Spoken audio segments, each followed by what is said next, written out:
ദൈവ തിരുനാമത്തിന് മഹത്വമുണ്ടാവട്ടെ. Bible reading പ്രോഗ്രാമിൽ സംബന്ധിക്കുന്ന എല്ലാവർക്കും കർത്തൃനാമത്തിൽ സ്നേഹവന്ദനം. ഇന്ന് നമ്മൾ വായിച്ച് ധ്യാനിക്കുന്നത് വിശുദ്ധ യോഹന്നാൻ്റെ സുവിശേഷം 3-ാം അധ്യായമാണ്. 3-ാം അധ്യായത്തിൽ നമ്മുടെ കർത്താവും നീക്കോദിമോസ് എന്ന് പറയുന്ന യഹൂദന്മാരുടെ പ്രമാണിയുമായുള്ള കൂടിക്കാഴ്ചയാണ്. നീക്കോദിമോസ് യഹൂദന്മാരുടെ ഒരു മൽപ്പാനായിരുന്നു, എന്ന് പറഞ്ഞാൽ ഗുരുവായിരുന്നു. ന്യായപ്രമാണം വ്യാഖ്യാനിക്കുകയും പഠിപ്പിക്കുകയും ഒക്കെ ചെയ്യുന്ന യഹൂദ സമൂഹത്തിൽ നല്ല സ്ഥാനവും നല്ല അംഗീകാരവും ഒക്കെ ഉണ്ടായിരുന്ന ഒരു മനുഷ്യനായിരുന്നു.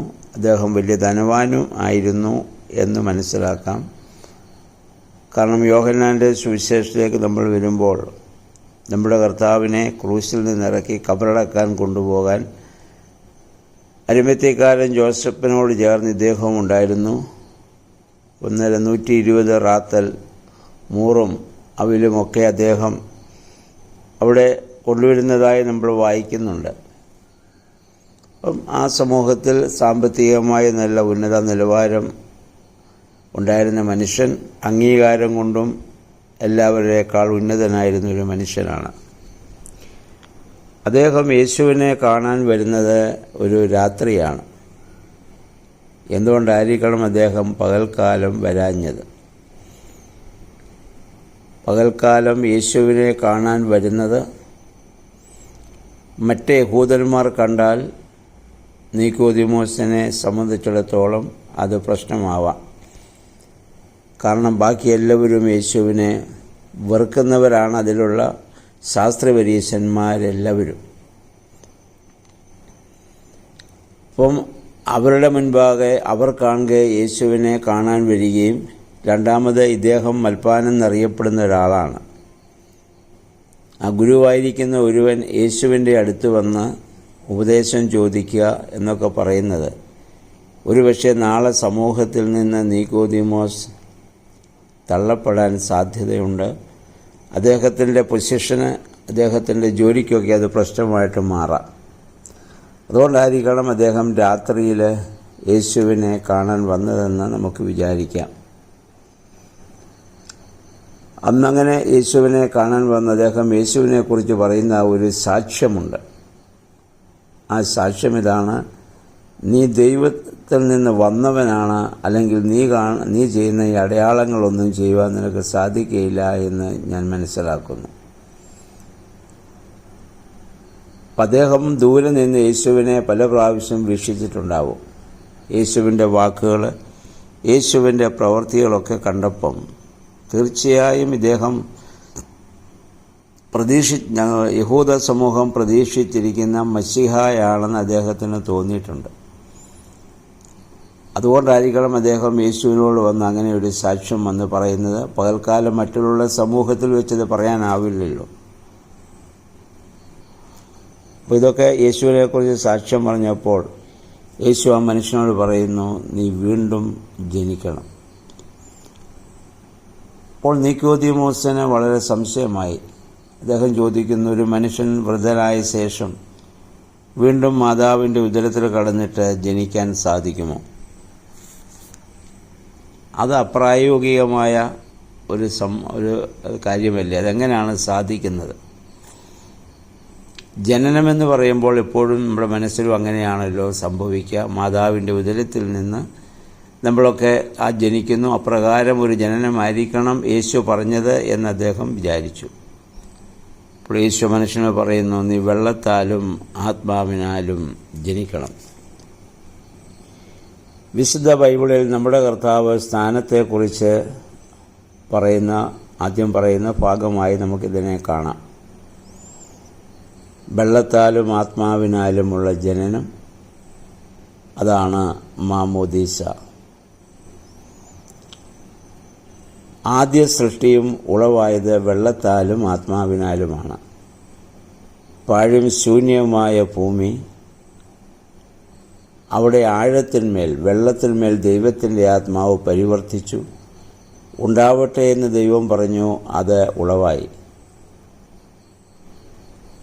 ആയതുപോലെ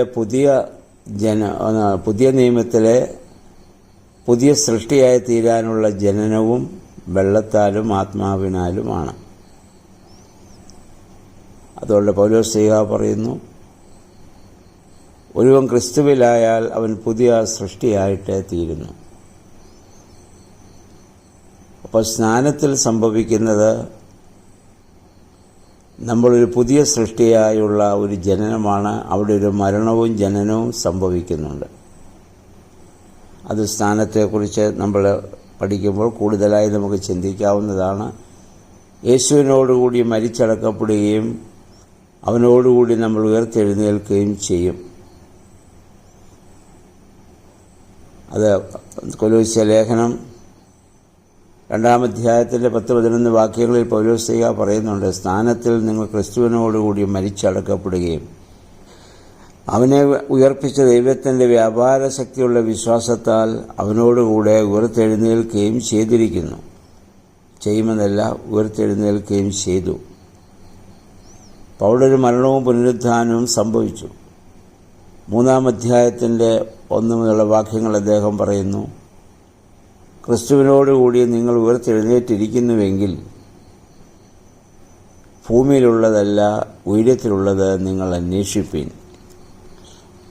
അപ്പം സ്നാനത്തിലൊരു മരണവും പുനരുത്ഥാനവും അവിടെ സംഭവിക്കുന്ന മരണം പുനരുത്ഥാനം ആത്മാവിൻ്റേതാണ്, ശരീരത്തിൻ്റേതല്ല. ആത്മാവിൻ്റെ മരണവും ആത്മാവിൻ്റെ പുനരുത്ഥാനവും സ്നാനത്തിൽ സംഭവിക്കുകയാണ്. പിന്നീട് വിശ്വാസിക്കൊരു മരണമുണ്ടെങ്കിൽ അത് ശരീരത്തിൻ്റെ മരണവും ശരീരത്തിൻ്റെ പുനരുത്ഥാനവും മാത്രമേ സംഭവിക്കുന്നുള്ളൂ. അതുകൊണ്ടാണ് സഭയിൽ നിന്ന് നമുക്കിന്ന് വാങ്ങിപ്പോകുന്നവരെയൊക്കെ നമ്മൾ ഡിപ്പാർട്ടഡ് പേഴ്സൺ, വാങ്ങിപ്പോയവർ എന്ന വാക്ക് ഉപയോഗിക്കുക. ഒരവസ്ഥയിൽ നിന്ന്, ഒരു സ്ഥലത്ത് നിന്ന് മറ്റൊരവസ്ഥയിലേക്കല്ല, സ്ഥലത്തേക്കുള്ള മാറ്റം മാത്രമേ അവിടെ സംഭവിക്കുന്നുള്ളൂ. പോട്ടെ, യേശു നിക്കോദീമോസിന് പറയുന്നു, നീ വീണ്ടും ജനിക്കണം. അപ്പോൾ നിക്കോദീമോസിന് അതെങ്ങനെ സാധിക്കും എന്ന് ചോദിക്കുമ്പോൾ യേശു ഒരു ഉദാഹരണമാണ് ഇവിടെ പറയുക. കർത്താവ് പറയുന്ന ഉദാഹരണം ഇതാണ്: കാറ്റ് ഇഷ്ടമുള്ളയിടത്ത് ഊതുന്നു, അത് എവിടെ നിന്ന് വരുന്നുവെന്നോ എവിടേക്ക് പോകുന്നുവെന്നോ നീ അറിയുന്നില്ല. ആത്മാവിൽ ജനിക്കുന്നവനൊക്കെയും ഇപ്രകാരമായിരിക്കുന്നു. കർത്താവ് പറയുന്നത് വീണ്ടും ജനനത്തിൻ്റെ അവസ്ഥ എന്ന് പറയുന്നത് ഒരു വലിയ അനുഭവമാണ്. അല്ലെങ്കിൽ ബാഹ്യമായി നമുക്ക് മനസ്സിലാക്കാൻ പറ്റുന്ന ഒരു കാര്യമല്ല.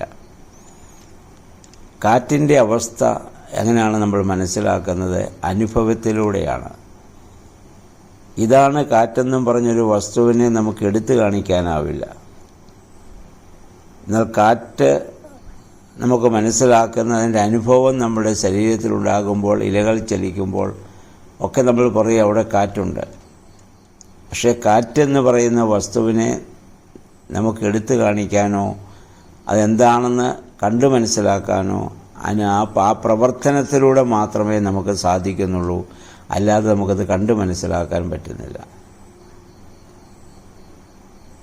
ഇതുപോലെയാണ് ആത്മാവിൽ ജനിച്ചവൻ്റെ അനുഭവം. അതെ, ഒരുവൻ ക്രിസ്തുവിൽ പുതിയ സൃഷ്ടിയായി തീർന്നാലും അവൻ്റെ ശരീരം പഴയതുപോലെ, ഭക്ഷണം പഴയതുപോലെ, വസ്ത്രം, യാത്ര, സംസാരമൊക്കെ, പക്ഷേ മാറ്റം സംഭവിക്കുന്നത് അവൻ്റെ ഉള്ളിലാണ്. ഇതാണ് കഴിഞ്ഞ ദിവസം നമ്മൾ ചിന്തിച്ച കാനാവിലെ കൽഭരണിക്കുള്ളിലുണ്ടായതായ മാറ്റം. പുറമേ ഒരു മാറ്റവുമില്ല, പക്ഷേ ഉള്ളിൽ വലിയ മാറ്റം അവിടെ സംഭവിച്ചു. അപ്പോൾ കർത്താവ് നിക്കോദീമോസിനെ അത് പറഞ്ഞ് മനസ്സിലാക്കുന്നു. ഇങ്ങനെയാണ് ഒരുവൻ്റെ വീണ്ടും ജനനം എന്ന് പറയുന്നത്. അപ്പം ഇതെങ്ങനെ സംഭവിക്കുമെന്ന് വീണ്ടും നിക്കോദീമോസ് ചോദിക്കുമ്പോൾ കർത്താവ് ചോദിക്കുന്നുണ്ട്, നീ ഇസ്രായേലിൻ്റെ ഉപദേഷ്ടാവായിരുന്നിട്ടും നീ ഇത് മനസ്സിലാക്കുന്നില്ലേ? അതുകൊണ്ട് സത്യമായി ഞാൻ നിന്നോട് പറയുന്നു, ഞങ്ങൾ അറിയുന്നത് പ്രസ്താവിക്കുകയും കണ്ടത് സാക്ഷീകരിക്കുകയും ചെയ്യുന്നു. ഞങ്ങളുടെ സാക്ഷ്യം നിങ്ങൾ കൈക്കൊള്ളുന്നില്ല താനും. ഭൂമിയിലുള്ളത് നിങ്ങളോട് പറഞ്ഞിട്ട് നിങ്ങൾ വിശ്വസിക്കുന്നില്ലെങ്കിൽ സ്വർഗത്തിലുള്ളത് നിങ്ങളോട് പറഞ്ഞാൽ എങ്ങനെ വിശ്വസിക്കും? ഭൂമിയിലുള്ള ഈ കാറ്റിൻ്റെ അവസ്ഥ പോലും നമുക്ക് വേണ്ട രീതിയിൽ നമുക്ക് ഈ പ്രപഞ്ചത്തെക്കുറിച്ച് മനസ്സിലാക്കാൻ സാധിക്കുന്നില്ലെങ്കിൽ സ്വർഗീയമായതിനെ നമുക്ക് മാനുഷിക ബുദ്ധിയിൽ നിന്ന് പലപ്പോഴും മനസ്സിലാക്കാൻ പ്രയാസമാണ്. അത് ദൈവത്തിൻ്റെ ഒരു വലിയ അനുഗ്രഹം കൊണ്ട് മാത്രമേ നമുക്കത് സാധിക്കുകയുള്ളൂ. ദൈവത്തിൽ സമർപ്പിതമായിരിക്കുമ്പോൾ മാത്രമാണ് നമുക്കതിനുള്ള സാധ്യത ഉണ്ടാവുക. എന്നിട്ട് 13-ാം വാക്യത്തിൽ യേശു പറയുന്നു, സ്വർഗത്തിൽ നിന്ന് ഇറങ്ങി വന്നവനായി സ്വർഗത്തിൽ ഇരിക്കുന്ന മനുഷ്യപുത്രനല്ലാതെ ആരും സ്വർഗത്തിൽ കയറിയിട്ടില്ല. സ്വർഗത്തിൽ നിന്ന് ഇറങ്ങി വന്നവനും പിന്നീട് സ്വർഗത്തിൽ കയറിയവനും പുനരുത്ഥാനത്താൽ അത് മനുഷ്യപുത്രൻ മാത്രമാണ്. ബാക്കി എല്ലാവരും പരദീസയുടെ അവസ്ഥയിലേക്കാണ് മാറ്റപ്പെടുക. സ്വർഗവും നരകവും തമ്മിൽ വേർതിരിക്കപ്പെടുന്നത് ന്യായവിധിക്ക് ശേഷമാണ്. സ്വർഗത്തിൽ നിന്ന് ഇറങ്ങി വന്ന് അവിടേക്ക് കയറിപ്പോകുന്ന ഏക വ്യക്തി നമ്മുടെ കർത്താവായ യേശുക്രിസ്തു മാത്രമാണ്. ഇപ്പോൾ അതിനുശേഷം എല്ലാവർക്കും ന്യായവിധിക്ക് ശേഷമാണ് അങ്ങോട്ടുള്ള പ്രവേശനം സാധ്യമാകുക. എന്നിട്ട് തൻ്റെ ദൗത്യം എന്തെന്ന് 14-ാം വാക്യത്തിൽ യേശു വളരെ വ്യക്തമായി പറയുന്നുണ്ട്.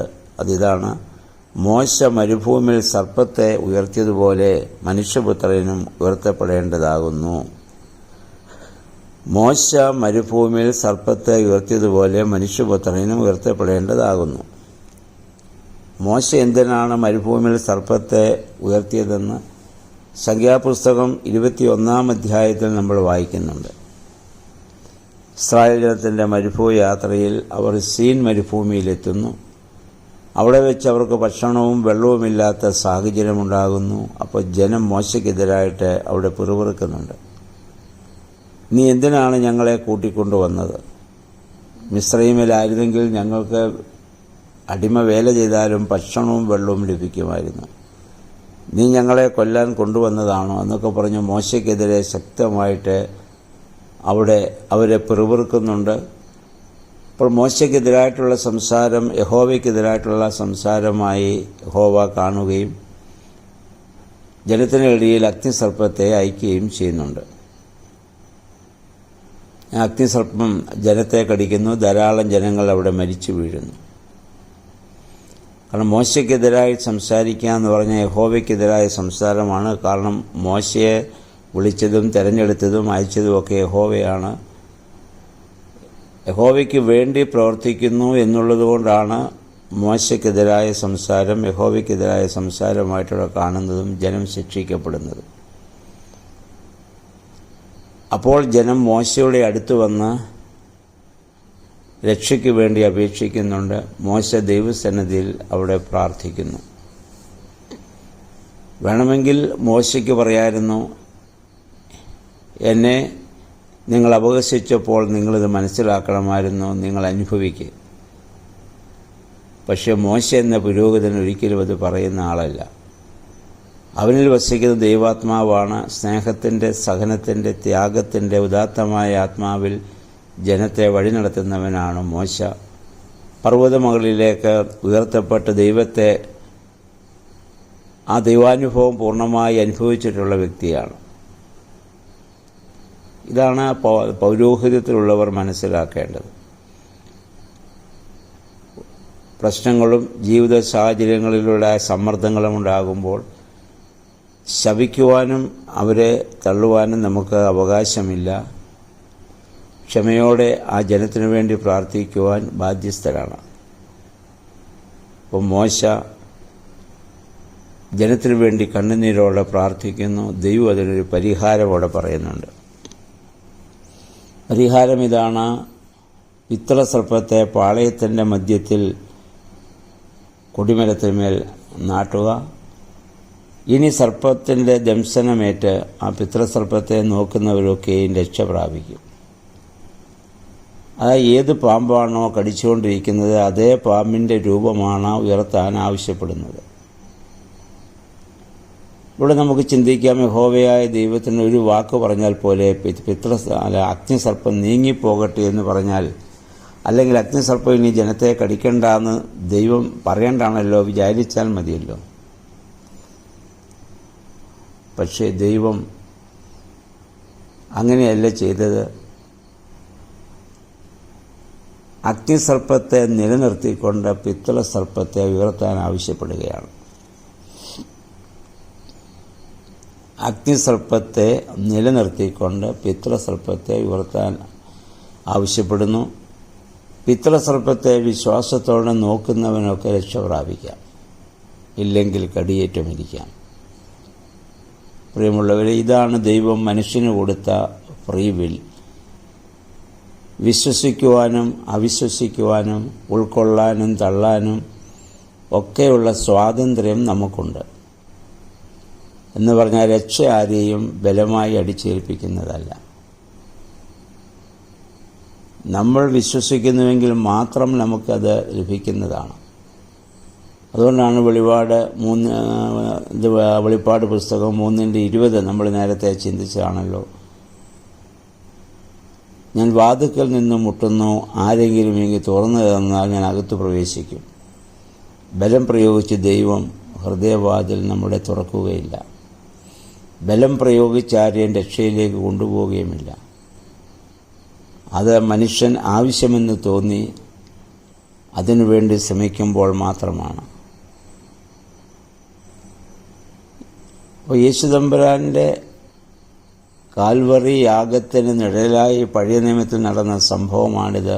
മോശ മരുഭൂമിയിൽ സർപ്പത്തെ ഉയർത്തിയത്. അതാണ് യേശു പറഞ്ഞ, മോശ മരുഭൂമിയിൽ സർപ്പത്തെ ഉയർത്തിയതുപോലെ മനുഷ്യപുത്രൻ ഉയർത്തപ്പെടണം. എന്നിട്ട് ആ ഉയർത്തപ്പെട്ടവനായ യേശുവിൽ നോക്കുന്നവൻ രക്ഷ പ്രാപിക്കും. ഇന്നും പാപമാകുന്ന സാത്താനാകുന്ന അഗ്നിസർപ്പം ഭൂമിയിൽ നിലനിൽക്കുന്നു. അത് മനുഷ്യനെ കടിച്ചുകൊണ്ടിരിക്കും. എന്ന് പറഞ്ഞാൽ പാപം ചെയ്യിച്ചുകൊണ്ടിരിക്കും. അങ്ങനെ പാപത്തിൽ വീണു പോകുന്നവന്, അല്ലെങ്കിൽ പാപമാകുന്ന അഗ്നിസർപ്പത്തിൻ്റെ കടിയേൽക്കുന്നവൻ രക്ഷപ്പെടാനുള്ള മാർഗം ഉയർത്തപ്പെട്ടിട്ടുണ്ട്.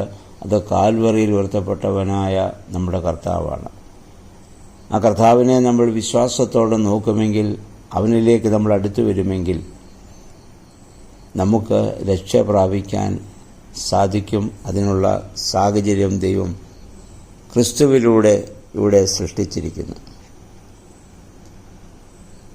അതുകൊണ്ടാണ് ദൈവം അപ്രകാരമൊരു കാര്യം പഴയ നിയമത്തിൽ ഇത് സംഭവിച്ചത്.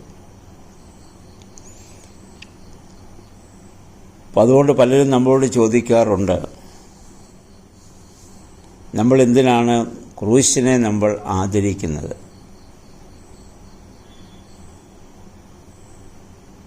പല നൂതന സഭകളെ ആളുകളും ഇങ്ങനെ ചോദിച്ചു കേട്ടിട്ടുണ്ട്. യേശുവിനെ കത്തി കൊണ്ട് കുത്തിക്കൊന്നിരുന്നെങ്കിൽ ആ കത്തിയെ നിങ്ങൾ ആദരിക്കുമായിരുന്നു? യേശു കട്ടിലിൽ കിടന്നാണ് മരിച്ചതെങ്കിൽ കട്ടിലിൻ്റെ രൂപം കഴുത്തിൽ കെട്ടിക്കൊണ്ട് നിങ്ങൾ നടക്കുമായിരുന്നുവോ? ഒരിക്കലുമില്ല. യേശുവിൻ്റെ മരണം കുരിശിൽ മാത്രമേ നടക്കുകയുള്ളൂ. കാരണം മനുഷ്യൻ പാപം ചെയ്തത് വൃക്ഷഫലം ഭക്ഷിച്ചാണെങ്കിൽ ദൈവം അതിന് പരിഹാരം കാണുന്നത് വൃക്ഷത്തിലാണ്. മനുഷ്യൻ പാപം ചെയ്തത് വൃക്ഷഫലം ഭക്ഷിച്ചാണെങ്കിൽ ആ വൃക്ഷത്തിൽ തന്നെയാണ് ദൈവം അതിന് പരിഹാരം കാണുന്നത്. അപ്പം അതുകൊണ്ട് മനുഷ്യൻ നമ്മൾ ചിന്തിച്ചു നോക്കിയാൽ, ദൈവത്തിന് മനുഷ്യനെ രക്ഷിക്കാനാണെങ്കിൽ ഒരു വാക്ക് പറഞ്ഞാൽ മതിയായിരുന്നു. തൻ്റെ ഏകജാതനെ ലോകത്തിലേക്ക് അയച്ച ഈ ത്യാഗമൊന്നും സഹിക്കേണ്ട കാര്യമില്ല. ദൈവികമായ പദ്ധതിയാണത്. അതുകൊണ്ട് സുറിയാനി സഭയുടെ കന്താ നമസ്കാരത്തിൽ സന്ധ്യാപ്രാർത്ഥന ഇപ്രകാരം ഒരു പാട്ട് നമ്മൾ പാടുന്നുണ്ട്. നാഥൻ മൃതരിടയിലുറപ്പിച്ചാദത്തെ ഖേദിക്കേണ്ട നിൻ പാപത്തെയോർത്തിനിയും നീ കുറ്റം ചെയ്തതിനല്ലോ ഞാൻ കൊണ്ടടികൾ. ഏതൻ കനി നീ തിന്നതിനാൽ കയ്പും കുടിച്ചേൻ ഞാൻ.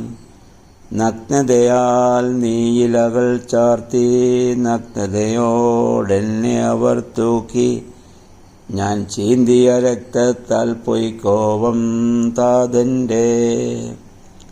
കർത്താവ് കാൽവറിയിൽ നിന്ന് പാതാളത്തിൽ ചെന്ന് ആദമിനെ ഉയർത്തി അവനോട് പറയുന്നതായിട്ടാണ്, നീ കുറ്റം ചെയ്തതിനല്ലോ ഞാൻ അടികൾ കൊണ്ടത്. ഏദൻ കനി നീ തിന്നതിന് പകരം ഞാൻ കയ്പുനീര് കുടിച്ചു.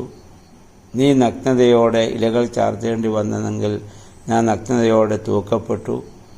ഞാനിന്ന് ചീന്തിയതായ രക്തത്താൽ താതന പിതാവിന് നിന്നോടുള്ള കോപം നീങ്ങിയിരിക്കുന്നു. അപ്പോൾ ദൈവത്തിൻ്റെ രക്ഷാകരമായ പദ്ധതിയാണത്. അപ്പോൾ അതാണ് കർത്താവ് ഇവിടെ പറയുന്നത്. ഈ സമയത്ത് നിക്കോദീമോസിനൊന്നും ഇത് മനസ്സിലാവില്ല, എങ്കിലും കർത്താവ് അതൊരു പ്രവചനമെന്ന രീതിയിൽ ഇവിടെ പറയുന്നതായി നമുക്ക് കാണാൻ പറ്റും. എന്നിട്ട് തന്നെ 15-16 വാക്യത്തിൽ പറഞ്ഞു, അവനിങ്ങനെ ഉയർത്തപ്പെടുമ്പോൾ അവൻ വിശ്വസിക്കുന്ന ഏവനും നിത്യജീവൻ പ്രാപിക്കേണ്ടത് തന്നെ തൻ്റെ ഏകജാതനായ പുത്രൻ വിശ്വസിക്കുന്ന ഏവനും നശിച്ചു പോകാതെ നിത്യജീവൻ പ്രാപിക്കേണ്ട ദൈവം അവനെ നൽകുവാൻ തക്കവണ്ണം ലോകത്തെ സ്നേഹിച്ചു. പിതാവായ ദൈവത്തിന് ലോകത്തോടുള്ള വലിയ സ്നേഹമായിരുന്നു തൻ്റെ ഏകജാതനെ ലോകത്തിലേക്ക് അയച്ച് ഈ നിന്ദകളും പീഡകളൊക്കെ സഹിച്ചു മരിക്കേണ്ടി വന്നത് ദൈവത്തിൻ്റെ വലിയ സ്നേഹത്തിൻ്റെ ഒരു പ്രതീകം. പിതാവായ ദൈവത്തിൻ്റെ വലിയ സ്നേഹത്തിൻ്റെ പ്രതീകമാണ്. സ്വന്തം മകനെ, അല്ലെങ്കിൽ ആ ത്രിത്വത്തിൽ ഒരുവനായിരിക്കുന്ന, തന്നോടൊപ്പമായിരിക്കുന്ന, താൻ തന്നെയായിരിക്കുന്ന ആ മകനെ ലോകത്തിലേക്ക് അയച്ച് ആ കഷ്ടങ്ങളൊക്കെ സഹിക്കേണ്ടി വരിക എന്നുള്ളത്. ഇനിയും അങ്ങനെ ആ വന്നവനെ വിശ്വസിക്കുന്നവന് ന്യായവിധിയില്ല, അല്ലാത്തവന് ന്യായവിധിയുണ്ട്. എന്താണ് ന്യായവിധി എന്ന് കർത്താവ് പറയുന്നുണ്ട്?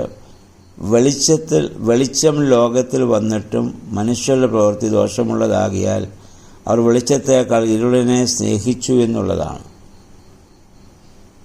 അപ്പം വെളിച്ചമെന്ന് പറയുന്നത് നമുക്കറിയാം കർത്താവ് തന്നെയാണ്. കർത്താവ് പറഞ്ഞു, യോഹന്നാന്റെ സുവിശേഷം 9-ാം അധ്യായം നമ്മൾ വായിക്കും, ഞാൻ ലോകത്തിൻ്റെ വെളിച്ചമാകുന്നു എന്ന് കർത്താവ് തന്നെ പറയുന്നുണ്ട്.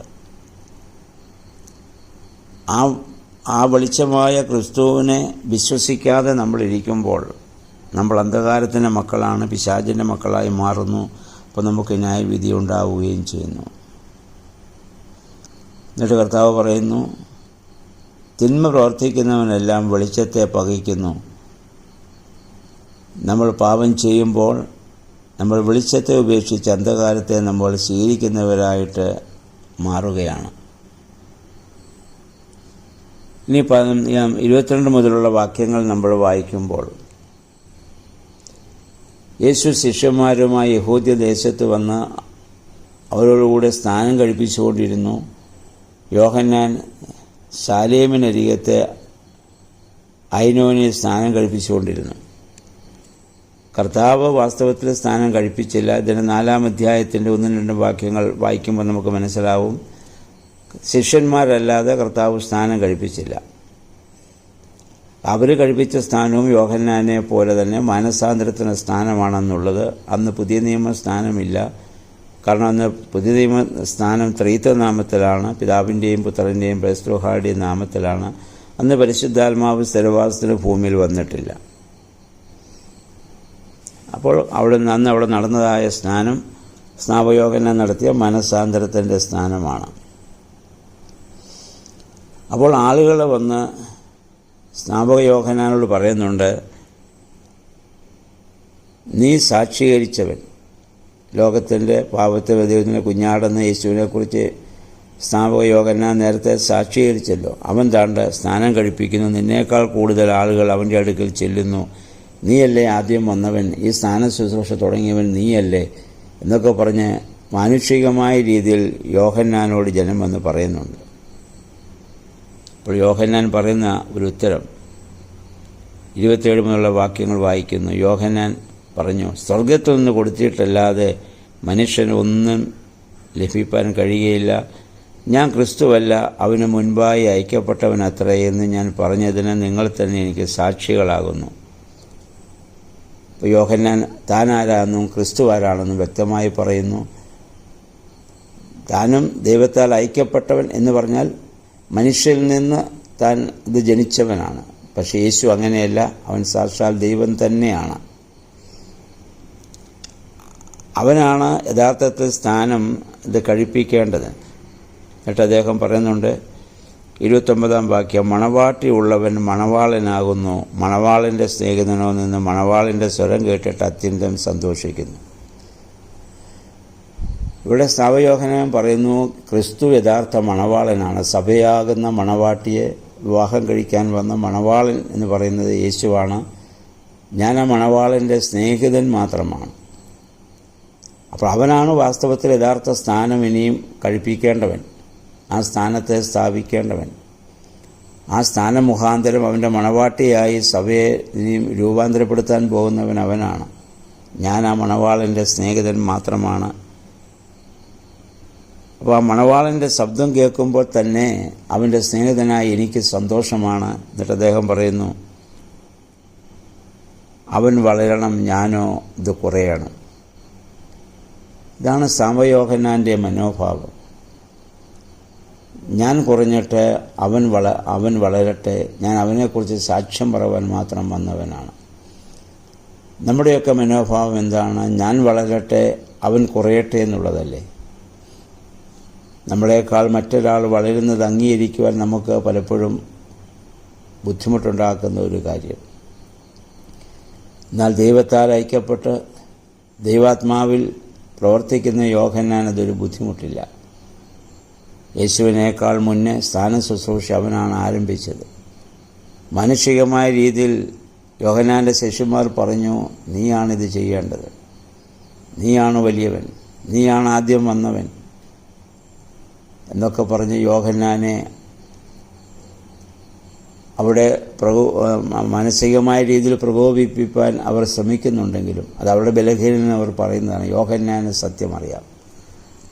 അപ്പം അദ്ദേഹം സ്ഥാന സമയത്ത് യേശുവിൻ്റെ മേൽ പരിശുദ്ധാത്മാവ് ഉറങ്ങുന്നതും ആവശ്യിക്കുന്നതും ഒക്കെ കണ്ട് മനസ്സിലാക്കിയവനാണ്. അപ്പം അദ്ദേഹത്തും പറഞ്ഞു, ഞാനല്ല വളരേണ്ടത്, അവനാണ്. ഇനി താഴോട്ട് വായിക്കുമ്പോഴും യോഹന്നാൻ യേശുവിനെക്കുറിച്ച് പറയുന്നു, ദൈവം അയച്ചവൻ ദൈവത്തിൻ്റെ വചനം പ്രസ്താവിക്കുന്നു, അവൻ ആത്മാവിനെ അളവുകൂടാതെയല്ലോ കൊടുക്കുന്നത്.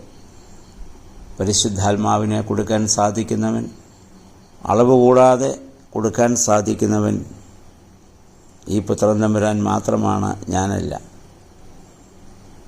അപ്പം അതുകൊണ്ട് പിതാവ് പുത്രനെ സ്നേഹിക്കുന്നു, സകലവും അവൻ്റെ കയ്യിൽ ഇത് കൊടുത്തിരിക്കുന്നു. പുത്രനിൽ വിശ്വസിക്കുന്നവന് നിത്യജീവനുണ്ട്, അവനെ അനുസരിക്കാത്തവനോ ജീവനെ കാണുകയില്ല എന്ന് പറഞ്ഞു. പ്രിയമുള്ളവരെ, ഈ 3-ാം അധ്യായത്തിൽ ഈ നിക്കോദീമോസ് യേശുവിനെ രാത്രിയിൽ കാണാൻ വരും നമ്മൾ കാണുന്നു. ഇനി നിക്കോദീമോസിൻ്റെ ജീവിതത്തിൽ വന്ന ഒരു മാറ്റം കൂടി നമുക്ക് ഒന്ന് ചിന്തിച്ചിട്ട് ഈ ഭാഗം അവസാനിപ്പിക്കാം. ഇന്ന് രാത്രിയിൽ ഭയപ്പെട്ട് യേശുവിനെ കാണാൻ വന്ന നിക്കോദീമോസ് യേശുവിനെ കണ്ടതിന് ശേഷം ഏതാനും നിമിഷം യേശുവിൻ്റെ വാക്കുകൾ കേട്ടതിന് ശേഷം ആ മനുഷ്യനിൽ വന്ന പരിവർത്തനം നമുക്ക് കാണാം. ഇന്ന് യഹൂദന്മാരെ ഭയപ്പെട്ട് രാത്രിയിൽ അന്ധകാരത്തിലാണ് നിക്കോദീമോസ് വന്നതെങ്കിൽ പ്രകാശമായ ക്രിസ്തുവിനെ കണ്ടതിന് ശേഷം അവനിൽ വന്ന മാറ്റമാണ് യേശുവിൻ്റെ ജീവിതത്തിൻ്റെ ഏറ്റവും വലിയ പ്രതിസന്ധി ഘട്ടങ്ങളിൽ കർത്താവിൻ്റെ ക്രൂശിനരികെ ചെന്ന് ധൈര്യമായി കർത്താവിൻ്റെ ശരീരം ചോദിച്ചു വാങ്ങി മാന്യമായൊരു ശവസംസ്കാരം ലോകത്തിന് മുൻപാകെ കൊടുക്കുവാൻ അരിമത്യക്കാരൻ ജോസഫിനോട് ചേർന്ന് പ്രവർത്തിക്കുവാൻ ഈ നിക്കോദീമോസിന് സാധിക്കുന്നു. ഇപ്പോൾ നിക്കോദീമോസിന് ഭയമില്ല, അവന് ധൈര്യം വന്നു. അപ്പോൾ യേശു ജീവിച്ചിരിക്കുകയല്ല എന്ന് മനസ്സിലാക്കണം. ശാരീരികമായി ആക്ഷരികമായി യേശു ഇവിടെ മരിച്ചിരിക്കുകയാണ്.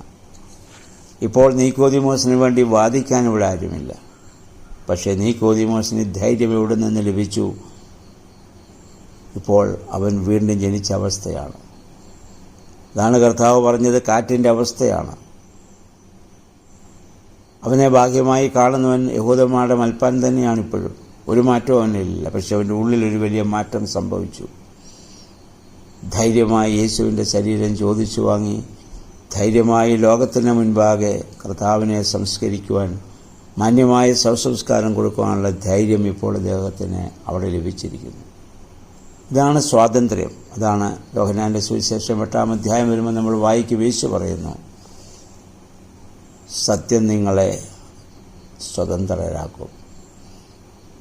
സത്യമാകുന്ന ക്രിസ്തു നമ്മുടെ ഹൃദയത്തിൽ വസിക്കുമ്പോഴാണ് നമുക്ക് സ്വാതന്ത്ര്യമുണ്ടാവുക. അതുവരെ പൈശാചികമായ അടിമത്തത്തിന് നമ്മൾ വിധേയമായിരിക്കും. അപ്പോൾ നമുക്കും വീണ്ടും ജനിക്കുന്ന ആ പ്രകാശമാകുന്ന ക്രിസ്തുവിനെ നമ്മളൊക്കെ സ്വീകരിച്ചവരാണ്. എന്നാൽ ഇപ്പോഴും അന്ധകാരത്തിൻ്റെ അവസ്ഥയിൽ തന്നെ ഞാനും നിങ്ങളുമായിരിക്കുന്നു. അതിൽ നിന്ന് വ്യത്യസ്തമായി വീണ്ടും ആ പ്രകാശത്തിൻ്റെ അനുഭവത്തിലേക്ക് കടന്നു വരുവാൻ നമുക്കിടയായിട്ട് തീരണം. നിക്കോദീമോസിൽ വന്ന മാറ്റം നമുക്കും സംഭവിക്കണം. ഇന്നും പാപമാകുന്ന സാത്താൻ്റെ കടിയേൽക്കുന്ന നാം ക്രിസ്തുവാകുന്ന ആ പിതൃസർപ്പത്തെ നോക്കി രക്ഷയുടെ അനുഭവത്തിലേക്ക് കടന്നു വരുവാൻ നമുക്കിടയായിട്ട് തീരണം.